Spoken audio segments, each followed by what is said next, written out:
বিসমিল্লাহির রহমানির রহিম। সুপ্রিয় দর্শকবৃন্দ, সালাম ও শুভেচ্ছা নেবেন। জনতার প্রতিনিধি শীর্ষক অনুষ্ঠানের তৃতীয় পর্বে আমন্ত্রিত অতিথি সিরাজগঞ্জ পৌরসভার ৮ নং ওয়ার্ডের সম্ভাব্য কাউন্সিলর পদপ্রার্থী জনাব আনিসুর রহমান সম্পর্কে আসুন আমরা কিছু জেনে নিই। ভাই, কেমন আছেন আপনি? জি আলহামদুলিল্লাহ, আপনি ভালো আছেন তো? জি আলহামদুলিল্লাহ, আমি ভালো আছি। আপনার পরিচয় আমাদের দর্শকদের জানাবেন প্লিজ। আমার নাম মোহাম্মদ আনিসুর রহমান। আমার বাবার নাম মোহাম্মদ আব্দুল আজিজ। আমার গ্রাম জানপুর।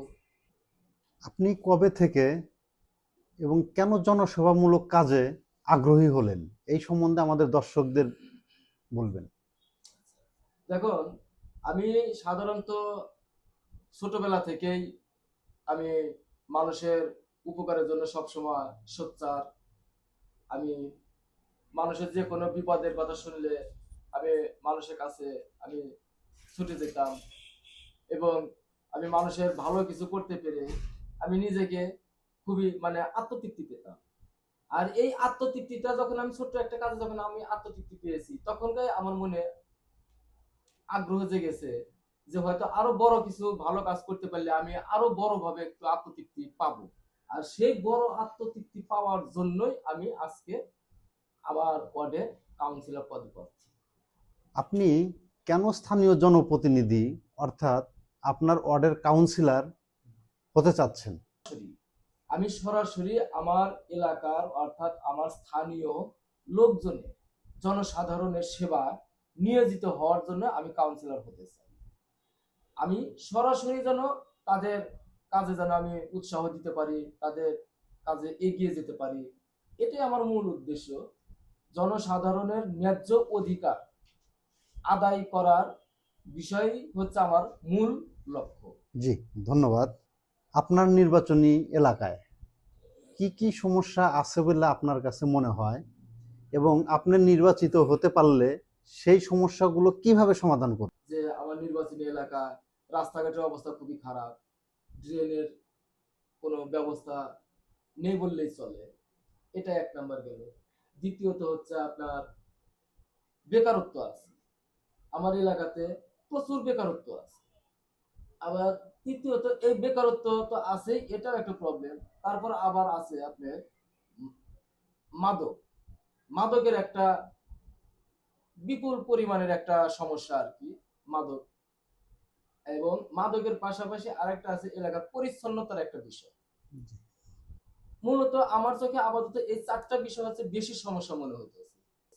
যে আমি যদি আল্লাহর রহমতে আপনাদের দোয়ায় আমি যদি নির্বাচিত হতে পারি, তাহলে ইনশাল্লাহ এই চারটির সমাধান আমি প্রথমেই আমি আমার এলাকার ময় মুরব্বীদের সাথে নিয়ে, আমার পৌরসভার সংশ্লিষ্ট দপ্তর আছে এদেরকে সাথে নিয়ে আমি যেরকম আমি প্রথমত আমি রাস্তাঘাট কিভাবে উন্নয়ন করা যায় সেই ব্যবস্থা আমি করব।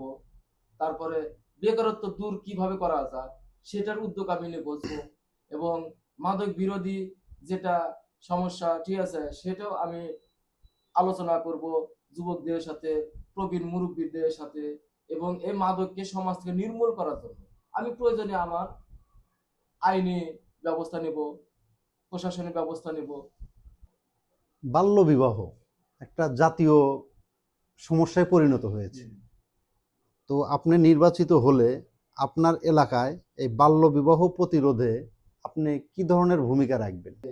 বাল্য বিবাহ প্রতিরোধ করার জন্য প্রথমে আমি বলতে চাই, আমি নির্বাচিত হওয়ার পর আমার ওয়ার্ডের যে গার্জিয়ান গুলা আছে সেই গার্জিয়ান গুলার সাথে আমি প্রতিনিয়ত যোগাযোগ করব, সচেতনতামূলক দিক পরামর্শ দেব, এবং আরো একটু আলোচিত করার জন্য প্রয়োজনে আমি স্কুল ভিত্তিক এই প্রচারণা আমি চালিয়ে যাব, যাতে বাল্য বিবাহ থেকে সবাই দূরে থাকে। সরকারি ভাতা যেমন বয়স্ক ভাতা, বিধবা ভাতা, এবং এই যে নতুন সরকারের ঘোষিত ফ্যামিলি কার্ড, এই যে সরকারের সেবাগুলো আপনার নির্বাচনী এলাকায় জনসাধারণের কাছে আপনি কিভাবে পৌঁছে দিবেন? চাই যে আমি যদি আমার 8 নং ওয়ার্ডের পক্ষ থেকে আমি নির্বাচিত হই, তাহলে এই ভাতাগুলা যেরকম সরকারি ভাতার ভিতরে আছে বয়স্ক ভাতা, বিধবা ভাতা, তারপরে আমাদের তারেক রহমানের ঘোষিত ফ্যামিলি কার্ড, কৃষি কার্ড, স্বাস্থ্য কার্ড, এগুলা আছে। তো এই জিনিসগুলা আমার যেটা কাজ হবে, আমার বিভিন্ন টিম থাকবে, আমার ওই টিমের মাধ্যমে পাড়ায় মহল্লা বাড়ি বাড়ি খোঁজ খবর নিয়ে স্বচ্ছ একটা তালিকা প্রণয়ন করতে হবে। স্বচ্ছ তালিকা প্রণয়ন করার মাধ্যমে আমি কে কে উপযুক্ত কে অনুপযুক্ত সেটা যাচাই বাছাই করে আমি এই কার্ডগুলা সরাসরি আমার নিজ হাতে পৌঁছে দেব। এবং আমার এখানে আমার সময়ে আপনার কোনো স্বজন প্রীতি থাকবে না, জি, কোনো স্বজন প্রীতি থাকবে না। আত্মীয় স্বজন সবাই আমার আত্মীয় স্বজন, সবাই আমার ভাই বন্ধু, সবাই আমার আপন, সবাই আমার পর। কোনো আত্মীয় স্বজন থাকবে এই মানে স্বজন প্রীতি হবে না। প্রকৃত পক্ষে যে প্রাপ্য সেই প্রাপ্য লোককে এই সমস্ত কার্ড দেওয়া হবে। আমরা অনুষ্ঠানের শেষ প্রান্তে চলে এসেছি। এ পর্যায়ে আপনি দর্শকদের উদ্দেশ্যে কি বলবেন? দর্শকদের উদ্দেশ্যে আমি শুধু এটা বলতে চাই যে আমি মোহাম্মদ আনিসুর রহমান আনিস আসন্ন নির্বাচনে কাউন্সিলর পদপ্রার্থী হিসাবে আমি আপনাদের দোয়া ও সমর্থন কামনা করছি। সবাই আমাকে দোয়া করবেন এবং সমর্থন করবেন।